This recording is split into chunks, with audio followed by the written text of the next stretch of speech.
We need to realize today, particularly today, that if this is the way that I'm going to achieve this deen knowledge, and I'm going to achieve it through a reliable source, this reliable source paradigm should be followed throughout.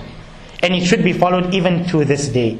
That is, when we achieve any kind of information, that information should be from a reliable source.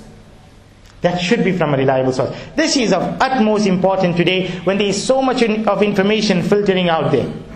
And whether that information appeals to us or it doesn't appeal to us, the big question is it reliable or is it not reliable?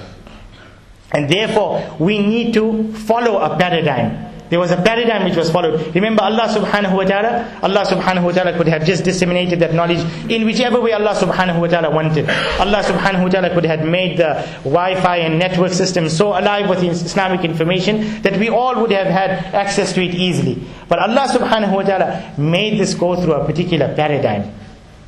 And that paradigm was Allah subhanahu wa ta'ala through Jibreel, through Rasulullah sallallahu alayhi wa sallam, ataakum yu'allimukum deenakum. He has come there in order to teach you your deen, not only to teach you aspects of your deen, but also to teach you this paradigm, this methodology of achieving this.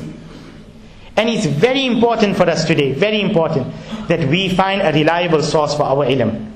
We find a reliable source, a source which can link us back to Rasulullah sallallahu alaihi wasallam, not a source such as Sheikh Google or Mufti YouTube or whoever else, we go there and we don't know where it has come from. It is charlatans putting on information. There are charlatans who are just putting on information and putting it on with the name and the banner of Islam. And how do we know? How do we know that's a reliable source?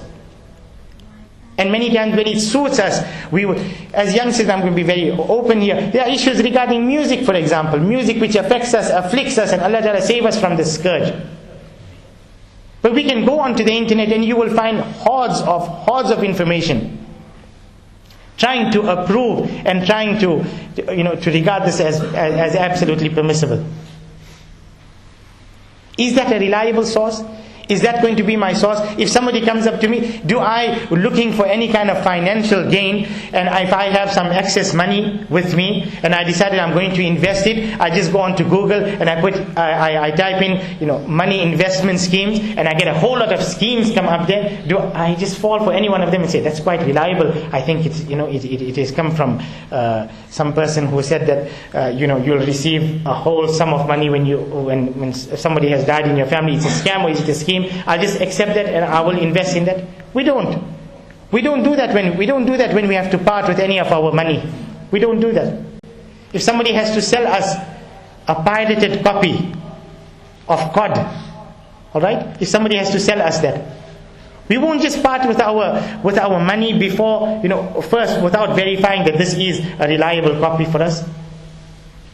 So when we can't part with money, how can we just part with our intellect, and which has an impact on our iman, and part with our iman too?